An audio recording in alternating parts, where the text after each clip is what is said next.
Good morning, everybody, and welcome to another episode or session of the Wednesday Morning Cup of Crazy with me, your host, Ross Allen Skorzewski. And today is going to be a quick ride to a quick little bit of a crazy, unscripted rant from me on the topic of fear, giving you a different perspective on that word and what it is really meant to do in our lives. And really, to be honest with you, probably what you and I probably have dealt with for the most of our lives in our understanding of the word fear. But now to give you maybe a little bit of a fresh perspective on this word that we have come to embrace and probably kind of shy away from. But today, let's do this one thing that we always do on every episode, and that is to take a quick cleansing sip of organic coffee. And let's do that this morning, shall we? What do you got in your cup, huh? Hopefully it's organic, because that's where we begin here at The Wellness Way. We try to keep everything clean, and yes, that's what we do. So shall we partake? We shall. See you in just a second. Yes. Everybody, I just want to say a quick hello to everybody who's watching. Heather Bartow, lovely. Crystal, good morning, good to see you. Dr. Cynthia Sheik, good to see you as well. Clarice Jones, good morning, everybody. So, all right. Why am I going to talk about the topic of fear this morning?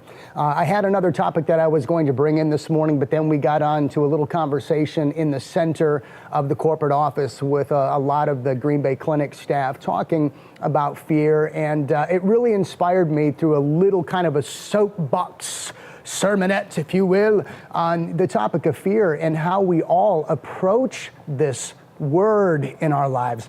And I think for the most part, when I even talk about the word fear, we all can really bring to the table, and even to this discussion, a real negative connotation. This emotion comes over us, and we can think of things that we are afraid of, things that we are fearful of, or situations in our past where we've had mass amounts of emotion that have led to fear.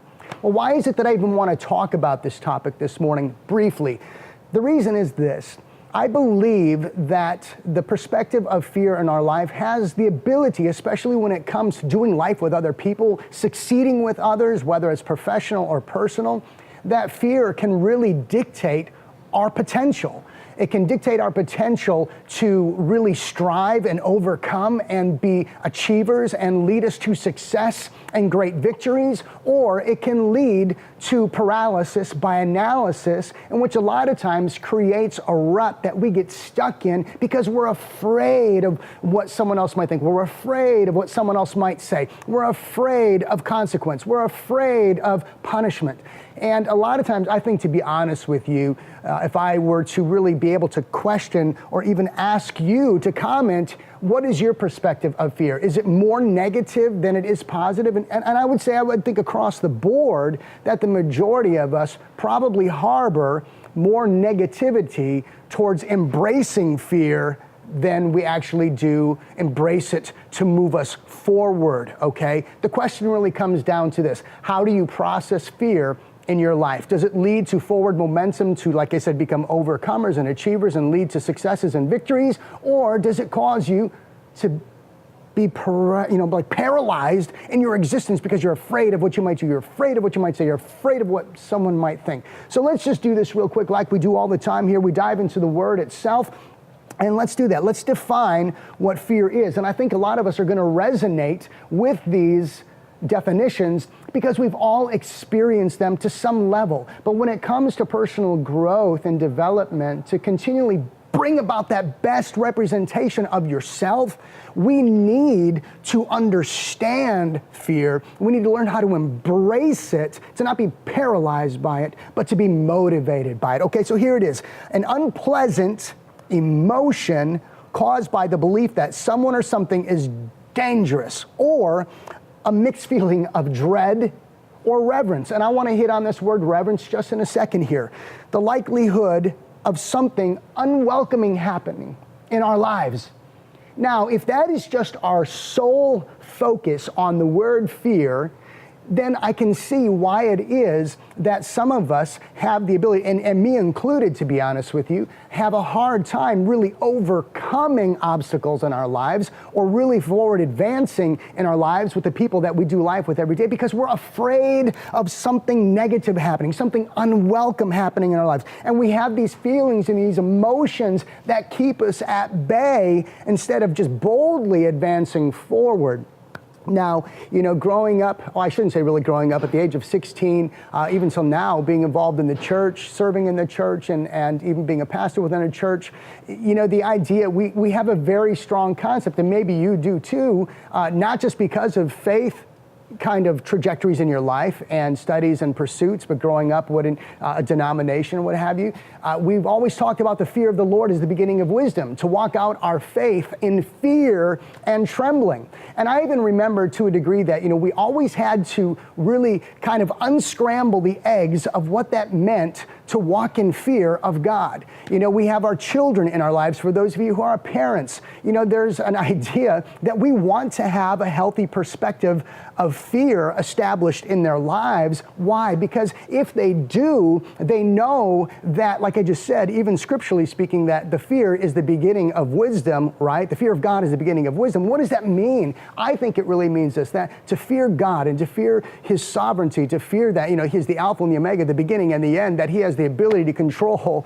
but, eternal placement, that maybe we should posture ourselves with a little bit more reverence, respect, and awe, and actually abide by His way of living, so that in right living and doing what is right versus what feels right, that we would experience life, that we would experience great things happening on this big ball of dirt that we do life on every day. Now, I think that can also translate, whether you're a person of faith or not, it can translate into your now time existence, because I think, even for me, that if we, like I said, we had to unscramble the eggs sometimes within the church, because we had a lot of teenagers, a lot of kids, and even some adults, depending on how they were brought up, they walk around thinking that God is this big sovereign God who up in heaven with a big stick just waiting to whack us over the head for any wrong decision, for anything that we did wrong. So that fear really led to more cowering and like, oh, don't hurt me, don't hate me, don't hit me, and the consequence.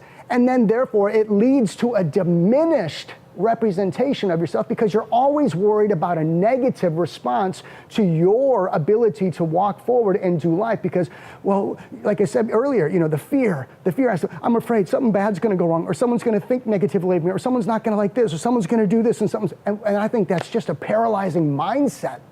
I like the idea that a healthy perspective of fear in our lives can lead to great relationships. It can lead to great abilities to thrive professionally within an organization where there really is always going to be a hierarchy. You have the CEO, the founder, the boss, and then you have the CEOs, the COOs, then you have your managers, vice president, whatever that might look like. In everything, there is a proper posture. And I think part of this is really having a healthy perspective of fear and how to thrive and do life with other people. Sometimes we need to just remember our place, remember who we are, to not think more highly of ourselves than we should, because a lot of times that can set the stage for us to become a little haughty, a little arrogant, or take advantage of relationships, take advantage of people, take advantage of circumstances. So to have a healthy perspective of fear, even on a faith level, allows us to know that if we choose to do A, B, C, and D, it will lead to life.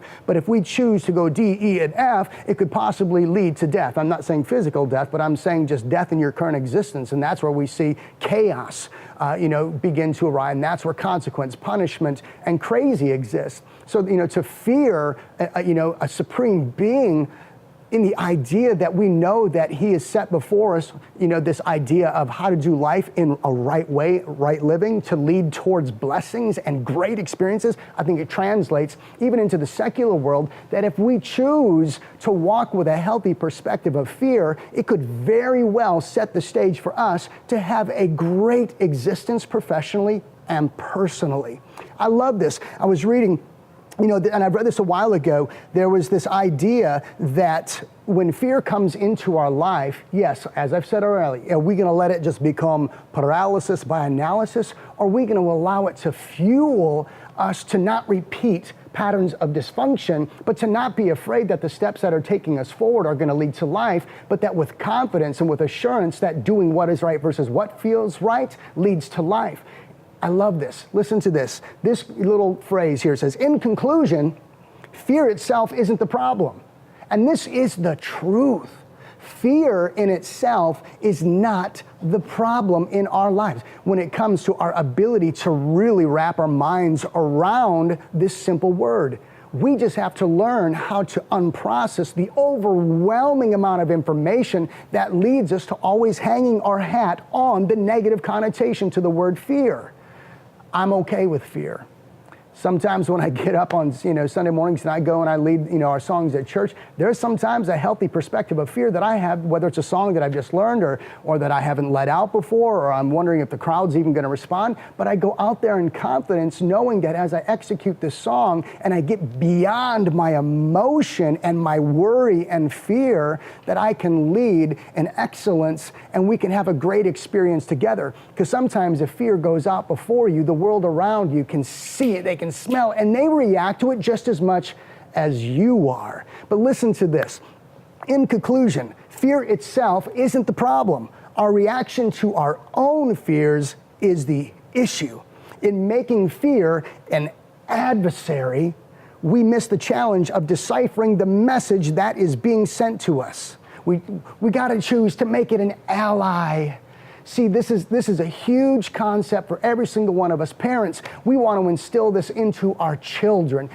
For those that we do life with on the job, depending on your position, we want to even have a healthy perspective of this with the people that we work with. We don't want people constantly walking around fearing who we are. Not saying that we're going to all of a sudden, meet up in some alley and we're going to whack because of something they did wrong on the job, or our children, every time they come home, they're going to get rapped over the knuckles with a ruler because they didn't clean up their room when they were asked.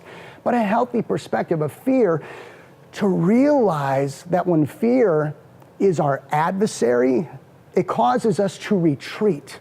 It causes us to live in a kind of underwhelming way where the best of who we are isn't able to break through that lid of anxiety, being afraid, which leads to worry, which leads to self-doubt, which even leads to, like what we talked about last week, the concept of self-sabotage. So I want you to really wrestle with this coming week. Okay, what is your perspective of fear? How do you wrap your mind around this word? Can you begin to possibly process your current existence and how you approach fear? Ask yourself this question: do I see it more as an adversary, something that I should cower from, run from, and retreat from? White flag, white flag. Or should I see it as an ally to cause me to see the patterns of the past and to say, no more, moving forward, and we're going to move towards the idea that fear as an ally will lead me to great success and great victory. Once again, capitalizing on the statement, do what is right versus what feels right. And to be honest with you, when we talk about fear, there's a lot of emotion that gets packed into this, and sometimes that emotion can lead you into capitulating, into retreat, into a defeated mindset. That's when you know that it's more of an adversary than it is an ally. So with that, ladies and gentlemen, thank you so much for joining me for another quick hit on this Wednesday morning. Look forward to talking to you next week. Enjoy the rest of your week. Thanks for stopping by.